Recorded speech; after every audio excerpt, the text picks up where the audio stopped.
Jaya Dvaita Chandra Jaya Gaura Bhakta Vinda.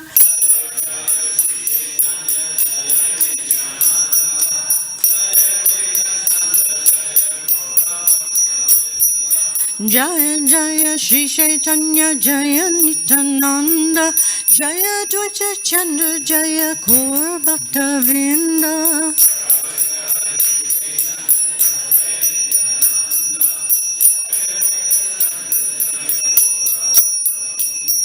Jaya Jaya Shri Chaitanya Jaya Nityananda Jaya Dvaita Chandra Jaya Gaura Bhakta Vinda.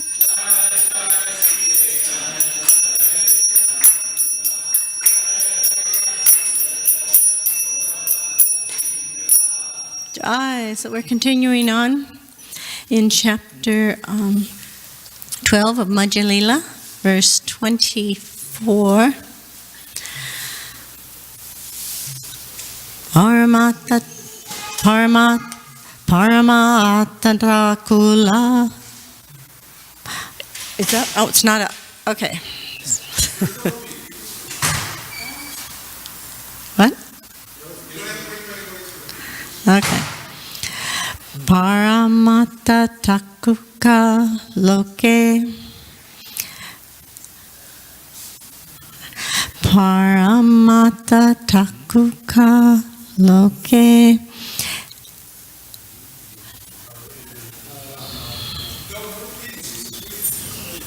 I do want them to repeat it. Paramatattakuka loke karibe nindana. Loke rahu damodara karibe batsana.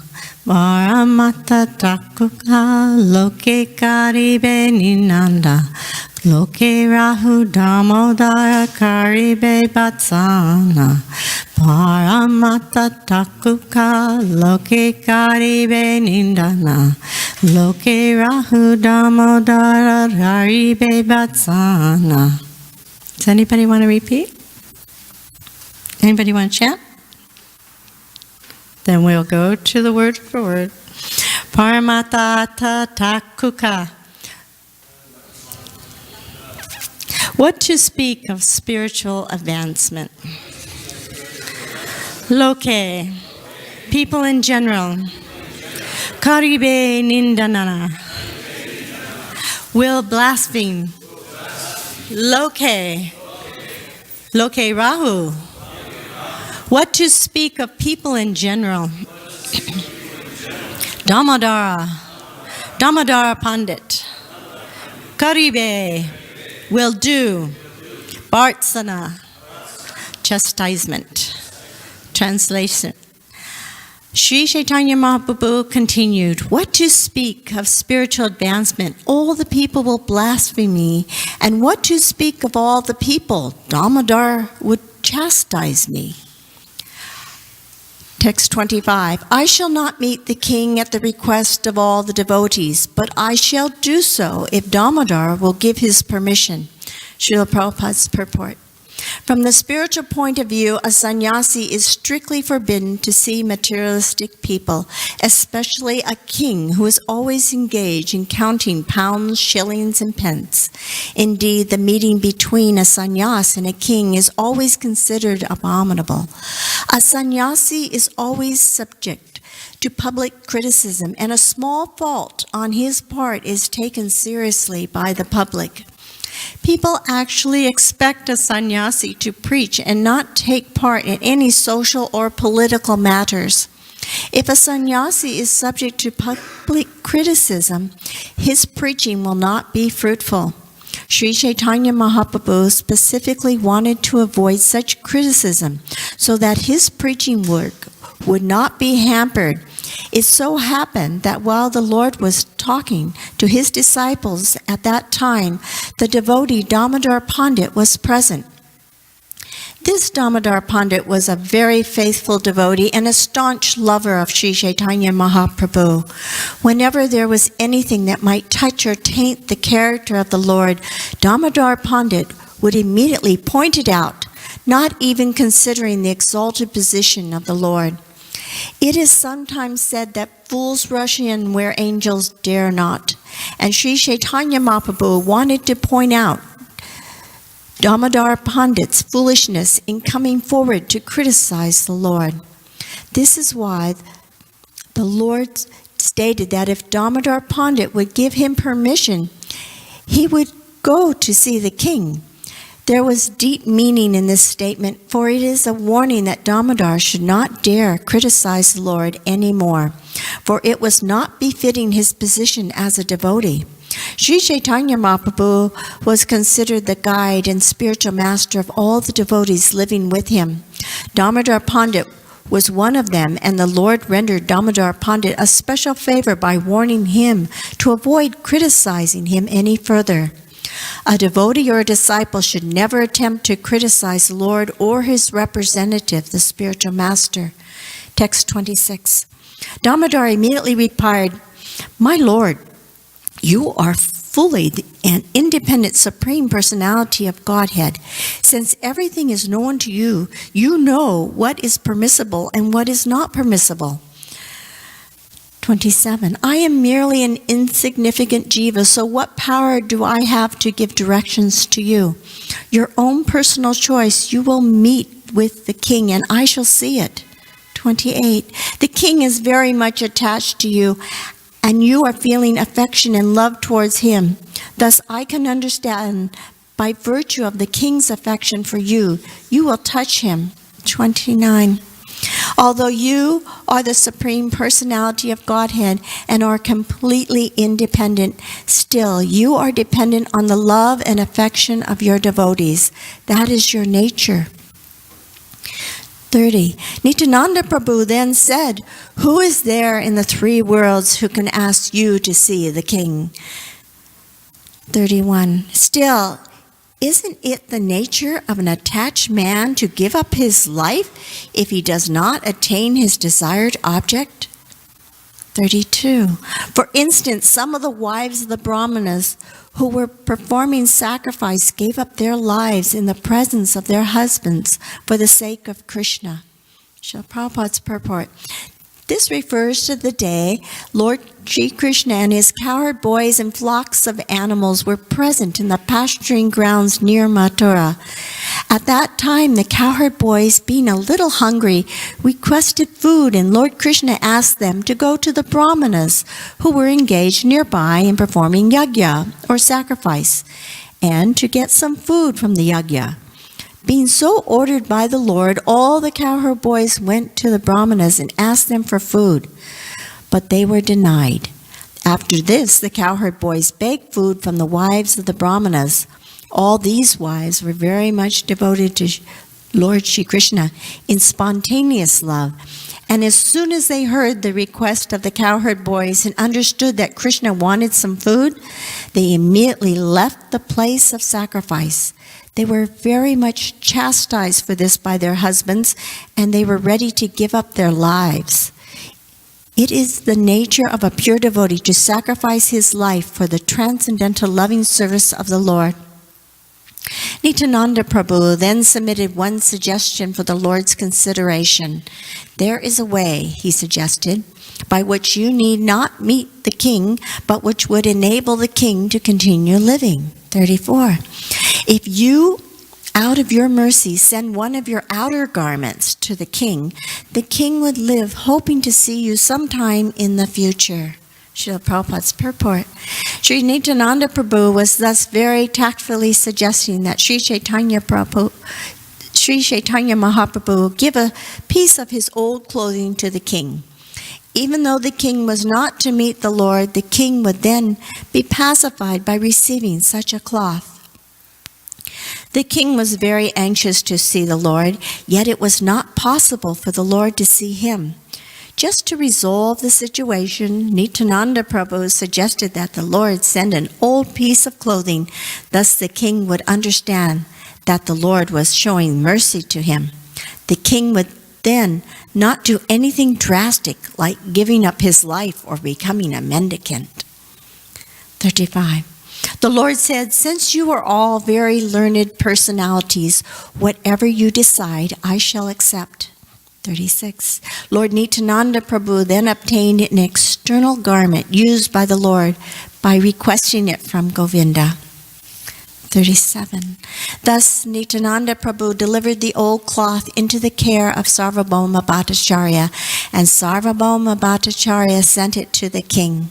38. When the king received the old cloth, he began to worship it exactly as he would worship the Lord personally. Srila Prabhupada's purport. This is also the conclusion of the Vedic injunctions. Since the Supreme Personality of Godhead is the absolute truth, everything in relation to him is on the same platform. The king had great affection for Sri Chaitanya Mahaprabhu, and although he did not see the Lord, he had nonetheless already attained the conclusion of devotional service. Immediately upon receiving the cloth from Sarvabhauma Bhattacharya, the king began to worship it, accepting it as Sri Chaitanya Mahaprabhu. The Lord's clothing, bedding, slippers, and everything required as an ordinary necessity are all transformations of Shesha, Vishnu, the expansion of Sri Baladev. Thus the cloth and other paraphernalia of the Supreme Personality of Godhead are but other forms of the Supreme Personality of Godhead. Everything connected to the Lord is worshipable. Sri Chaitanya Mahaprabhu instructs us that just as Krishna is worshipable, Krishna's place, Vrindavan, is also worshipable. And as Vrindavan is worshipable, similarly, the paraphernalia in Vrindavan, the trees, roads, rivers, everything is worshipable. A pure devotee thus sings Jaya Jaya Vrindavana Vasiyata Yana, all glories to the residents of Vrindavan. A devotee has a staunch devotional attitude. All these conclusions will be awakened or revealed within the heart. Yasya deva para bhaktir yata deve tata karo tasya te katita hi artha prakshanante mahatmanaha. Only unto those great souls who have implicit faith in both the Lord and the spiritual master are all the imports of Vedic knowledge automatically revealed. Shvetavartana Upanishad 6:23. Thus, following in the footsteps of Maharaj Prabhupada and other devotees, we should learn to worship everything belonging to the Supreme Personality of Godhead. This is referred to by Lord Shiva as Tadidyanam. In the Padma Purana, it is said, Aradhananam Sarvesham Vishnur Aradhanam Param Tasmat Paratmam Devi Tadidyanam Samacharam. O Devi, the most exalted system of worship is the worship of Lord Vishnu, greater than the worship of Taditya or anything belonging to Vishnu. Sri Vishnu is Satchidananda Vigraha, similarly the most confidential servant of Krishna, the spiritual master, and all devotees of Vishnu are Taditya. The Satchidananda Vigraha Guru Vaishnavas and things used by them must be considered Taditya and without a doubt worshipable by all living beings. Om Agana Timrandasya Gana Gana Salakaya Jaksun Militanyena Tasmai Shri Karave Namaha He Krishna Karuna Sindhu Dinabando Jagapate Gopisa Gopika Kanta Radhakanta Namosade Shri Krishna Chaitanya Prabhu Nityananda Shri Advaita Gadadhar Shri Vasari Gaur Bhaktavinda Hare Krishna Krishna Krishna Hare Hare Hare Rama Rama Rama Hare Hare. So we're at this very special time where we're studying Chaitanya Charitamrita, which is considered the postgraduate work for devotees. And everyone here is a postgraduate. Anyone who has surrendered to Srila Prabhupada in this process is a postgraduate. There's so many examples and instructions on being a devotee. Chaitanya Charitamrita is just jam-packed with instructions and examples of how devotees behave with devotees and with the Supreme Lord. There's also the sweet pastimes of Lord Chaitanya. It was written, it's more contemporary than Srimad Bhagavatam, way more contemporary, as it was written just about 500 years ago by Krishnadas Kaviraj in his very old age. And he once wrote, I am now become too old and disturbed by invalidity. While writing, my hands tremble. I cannot remember anything, nor can I see, nor can I hear properly. Still I write. And this is a great wonder. He's 98 years old. And it's written in perfect meter. It's amazing, amazing work. And we read it during this Rath Yatra season because Lord Chaitanya spent so much time in Puri. In his short 48 years, he spent 17 years of it in Puri worshiping Lord Jagannath. Lord Jagannath is considered his Istadev. That means that's his most worshipable Lord. We all have a form of Krishna that we're more attracted to than his other forms. And for Lord Chaitanya, it was as Lord Jagannath. This is Gaura Leela. And this Jagannath festival is Gaura Leela, and it's still going on. Lord Chaitanya is not any less present now than he was then. And it's not by some accident that Srila Prabhupada performed Jagannath Rath Yatra at 5 years old on his street in Calcutta. And it's not by some accident or serendipitous that Shyamasundar and Malti brought Srila Prabhupada the little murti of Lord Jagannath in the early years. But it is by great mercy that we are all involved in here now, able to participate in this great Rath Yatra festival. And it's happening all over the world. This beautiful, glorious Lord with the big eyes and bright smile is performing Rath Yatra all over the world in such a very nice way. Now, King Pataparudra, he demonstrated a great amount of determination. He was a great example of determination. He wanted to see Lord Jagannath. And through that determination, he had higher intelligence, more than most people, it is said, because he was able to see that you cannot just go to Jagannath, to Lord Chaitanya on your own. He went to the devotees and he asked the devotees for their mercy to go to Lord Chaitanya. And he was ready to give up everything. The devotees, again, they demonstrated a wonderful devotional quality, is that when they heard his plea, they were astonished. And this is a devotee's attitude, is that they're astonished by other devotees' devotional service, not by their own activities. It's quite the different thing in the material world. But this is Radharani's mood, is she is always noticing the service of other devotees.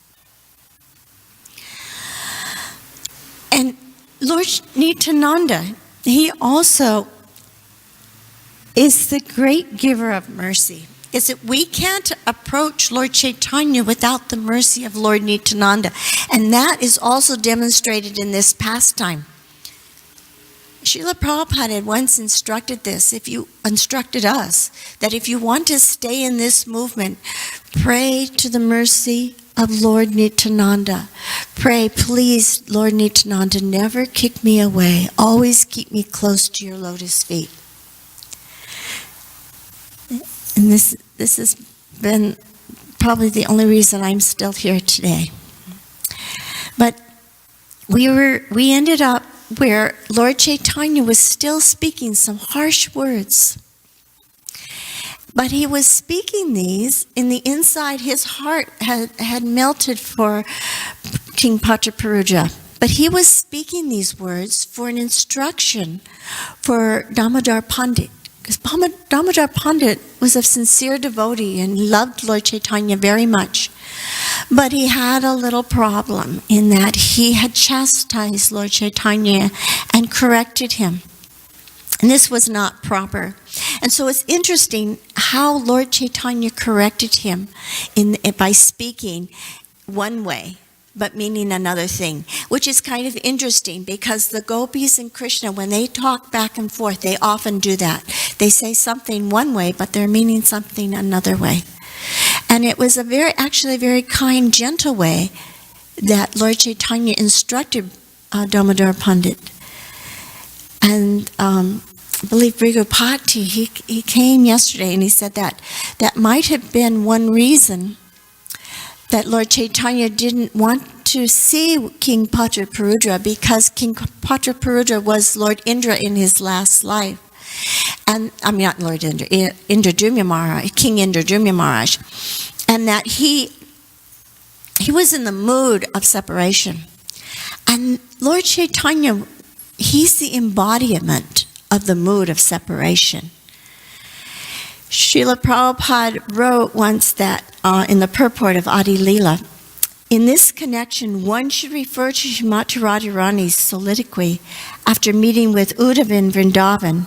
Sri Chaitanya Mahaprabhu presented a similar picture of such ecstatic and imaginary talking, full of jealousy and madness, symptomizing neglect by Krishna. Srimati Radharani criticized a bumblebee, talked just like a mad woman. So Lord Chaitanya Mahaprabhu, in his last days of his pastimes, exhibited all the symptoms of such ecstasy.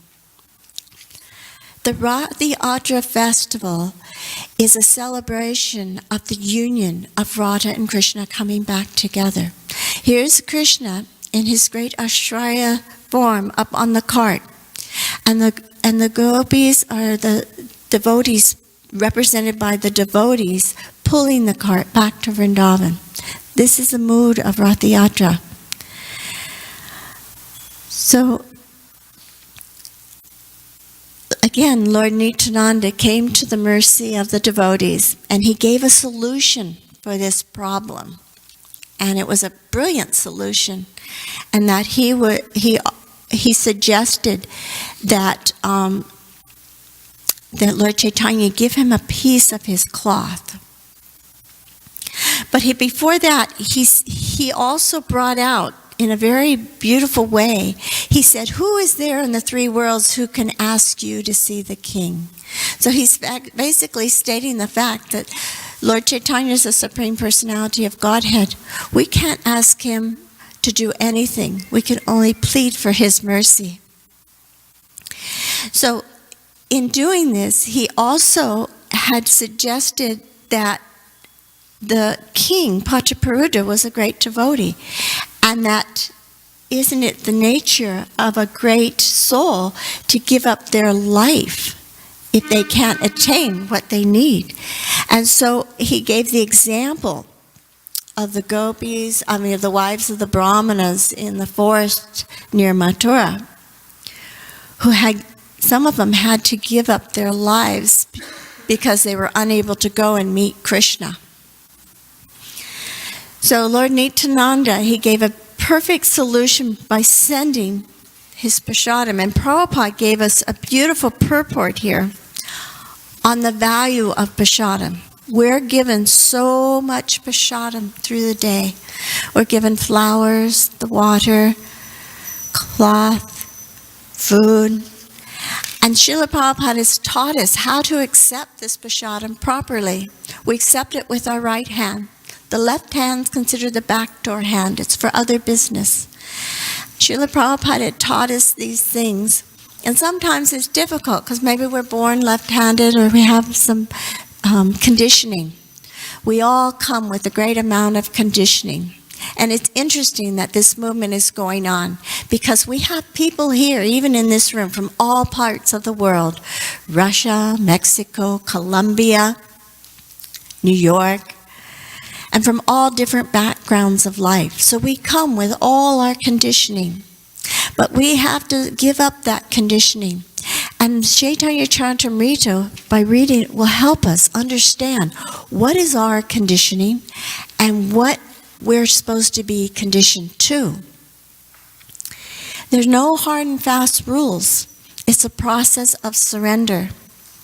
It's a process of surrender with love. Because of this love, Srila Prabhupada, he gave us so much that we cannot possibly return to him other than to maintain this movement and to help it become established as a very strong, legitimate process for relieving people from the pains of this material world. So these difficulties in surrendering, sometimes psychiatrists, they say that if you have a bad habit you want to create or want to lose, you do the good habit for 30 days. If you do the same thing for 30 days, eventually it will become a habit. So yes, we all have so many bad habits we brought with us, but by 30 days, committing ourselves to a good habit, that will become a habit. And these things were important to Srila Prabhupada. And it puts our society in a very good light. So we were in a very good discussion yesterday about King Pachaparudra and how was it that he had that he wasn't being able to see Lord Chaitanya. And it can also be asked, how is it that Srila Prabhupada went and saw so many famous people, in fact, Prabhupada wanted us to set up engagements for him with important people, with politicians, scholars, famous people. And even in the early days, they were living on John Lennon's estate, and Srila Prabhupada came there. And he met with John and Oko. And after meeting with them, Srila Prabhupada realized that they were not in such a good place. They were having some serious addiction problems. And so at that time, he encouraged the devotees to leave that place.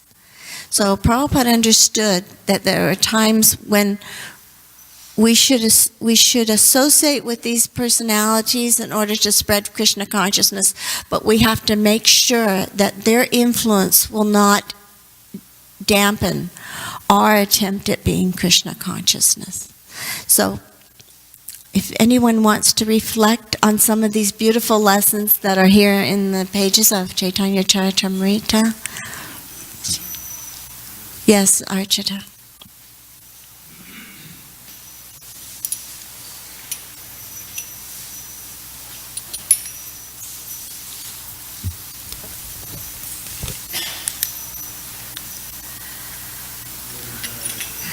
Anyway, I just wanted to thank you for a very nice presentation, short and sweet. And one observation, it was interesting how you said we have people here from Mexico, Russia, Colombia, and New York. New York is a country that's fun. Oh, well, it's still a different place.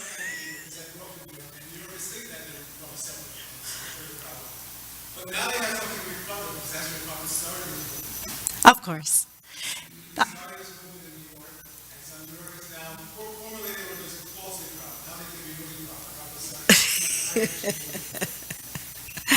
Yes, it's amazing that we can all come together and work together so nicely.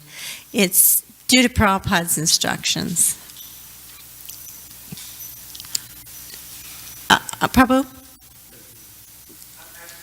Oh, you're out of battery. You want to wait for the batteries? Yeah, he's putting it back.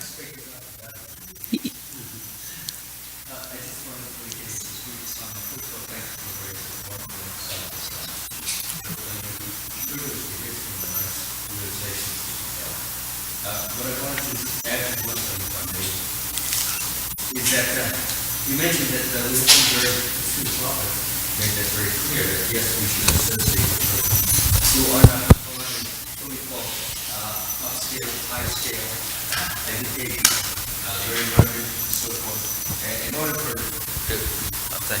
in order to influence them so that they, with their popularity and with their fame, could spread the Krishna consciousness ideas and thoughts and philosophy to those who look up to them.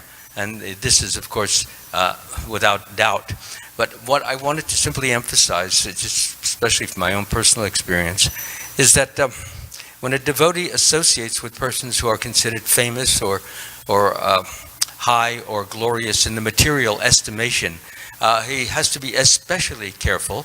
Careful means, yes, be aware of the fact that he himself may have this idolatrous mentality, the thinking that that person is a big person, a great person, a glorious person, a wonderful person, when actually he's a very small person in reality if he knows nothing about Krishna. And that by remembering that, he remembers that his purpose is not to simply get some worldly or top worldly association so that he can feel big and great and grand. Yes, I associated with John Lennon, or I associated with this great actor or this. That should never be the mentality of the devotee. The devotee should feel that he's coming basically as a messenger, as from Srila Prabhupada, Lord Chaitanya, and that he really has something to give, not to really get.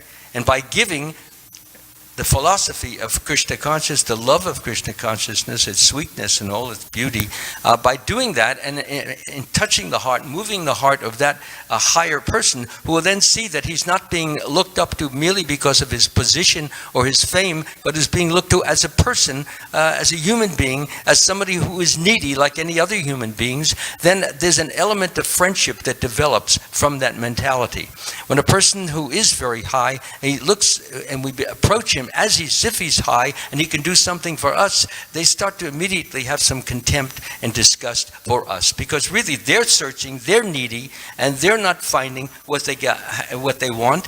But the devotee is the one person who can give them what they want, but we have to understand their psychology. As long as we don't idolize them and look up to them for their position, but rather we look at them as spirit souls who need this to balance them, to stabilize them, to give them the proper perspective so that they can look at themselves as persons and not as great personalities, so to speak. So the devotee himself has to always be thinking this: I'm just a simple servant of the Lord.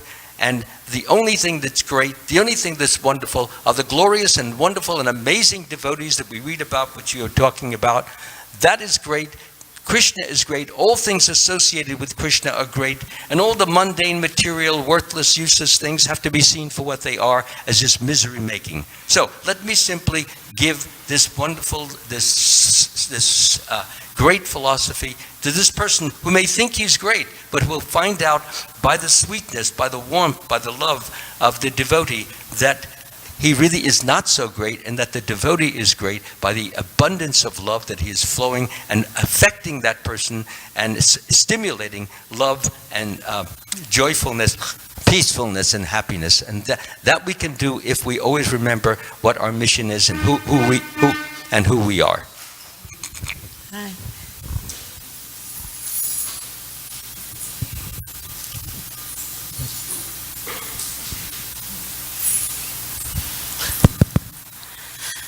Thank you, Nagapatni. That was very, very sweet.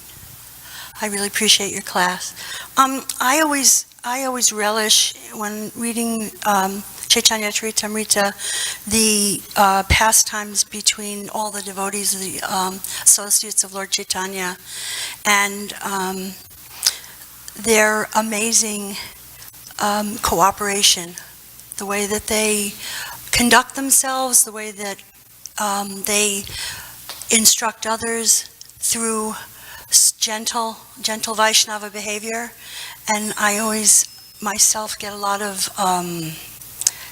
lessons from that. Learn how when Lord Chaitanya was here, there were thousands and thousands and thousands of devotees that were assembling, and it's just wonderful to read about the cooperation of the devotees. He would bring them from Bengal every year for the Rath Yatra festival. Yeah.